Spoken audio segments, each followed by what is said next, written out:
महाराष्ट्र में फुलेरा किस तरह से बनाया जाता है हम लोगों को स्मरण नहीं है। क्या उस फुलेरे का वर्णन आप हमें करेंगे? कैसी पत्ती लगाना चाहिए, कैसा फूल? हमको ये प्रश्न कल यहाँ से जाने के बाद आ चुका था सीहोर के ऑफिस में, और उसके बाद हमने पंडितों को कहा था कि एक फुलेरा तैयार कर कर रखें और उस फुलेरे का दर्शन सभी को लाइव कराएं, जिससे घर पर या मंदिर में आप शिव जी की जब आराधना करें तो उसके ऊपर फुलेरा बंधा होना चाहिए। जैसे ये शिवलिंग आपने बनाया बालू रेत का, मिट्टी का, जो शिवलिंग का निर्माण करा है, उस शिवलिंग का निर्माण करने के बाद में आपके मध्य में जब आप शिवलिंग बनाते हो घर के अंदर हॉल में या मंदिर में, तो ऊपर कोई कुंडी वगैरह लगी हो, पंखा लगा हो, उस पे से रस्सी बांध कर लेकर आकर इस फुलेरे को इस तरह से शिव जी के ऊपर लटकाया जाता है। इसको फुलेरा कहते हैं। ये भगवान शंकर का अखंड सौभाग्य देने का फुलेरा होता है, जिसको माता पार्वती जी, उमा, कात्यायनी देवियों ने इसका स्मरण किया। एक गोल होता है, गोल, चौकोर, तिरछा, जिस तरह से भी बनाना हो, पर शिव जी के ऊपर नीचे शंकर भगवान होते हैं। ये थोड़ा ऊंचा, जिससे पूजन भी आराम से हो जाए, इसको ऊंचाई की ओर लगाया जाता है, जिससे भगवान, जैसे अपन जलाधारी लगाते हैं, उसी तरह से इस फुलेरे को लगाया जाता है।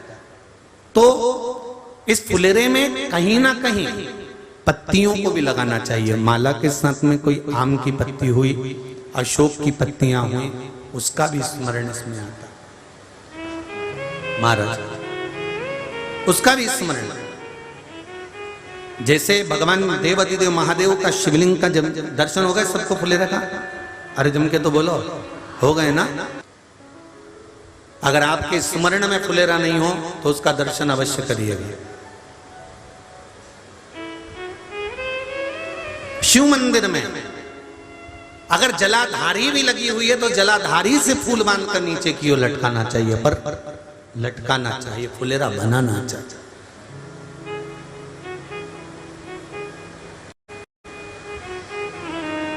सात फल हैं फुलेरा के।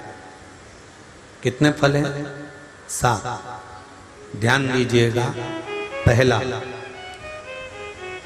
फुलेरा जो नारी व्रत करती आती है और व्रत क्रम उसका चलता रहता है, उस व्रत कर्म के अंतर्गत मान लो किसी कारणवश बीमारी में, कोई गमी के अंतर, कोई सूतक सावड़ के अंतर्गत अगर नारी पूजन नहीं कर पाती है, पूजन नहीं कर पाई और उसने केवल फुलेरे का दर्शन ही कर लिया, अपने पलंग पर पड़ी पड़ी भी फुलेरे का दर्शन कर लिया है, तो नारी को हरतालिका तीज के व्रत का फल प्राप्त हो जाता है।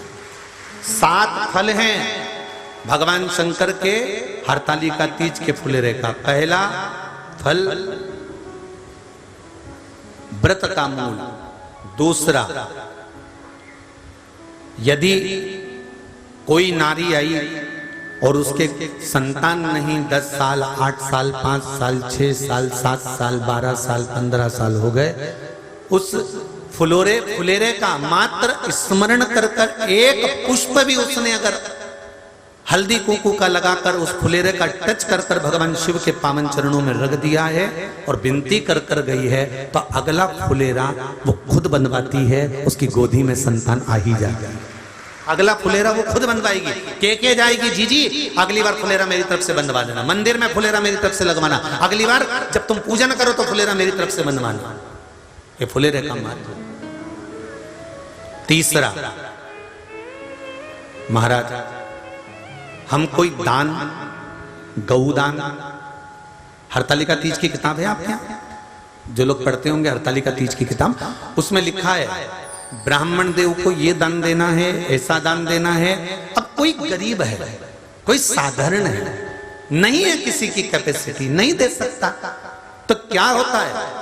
तो कहाँ हम गौदान नहीं कर पाते, हम स्वर्णदान नहीं कर पाते, हम वस्त्रदान नहीं कर पाते, हम मुद्रा दान नहीं कर पाते, हम अन्नदान नहीं कर पाते, हम ये सारे दान अगर नहीं भी कर पाते हैं तो शिव महापुराण की कथा कहती है तीसरा फल फुलेरे का है कि मात्र फुलेरे का दर्शन स्पर्श कर लेने से सारे दानों का पुण्य फल प्राप्त हो जाता है। यह तीसरा फल फुलेरे। अब हरतालिका तीज का फुलेरे का चौथा महत्व है महाराज।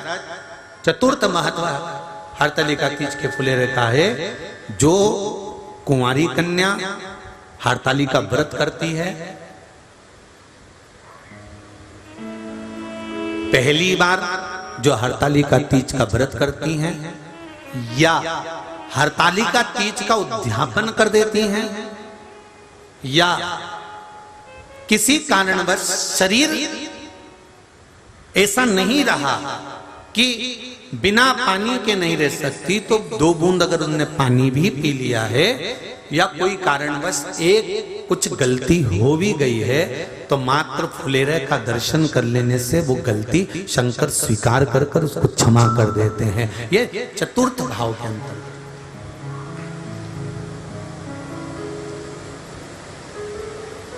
फुलेरे का अगला वर्णन करा गया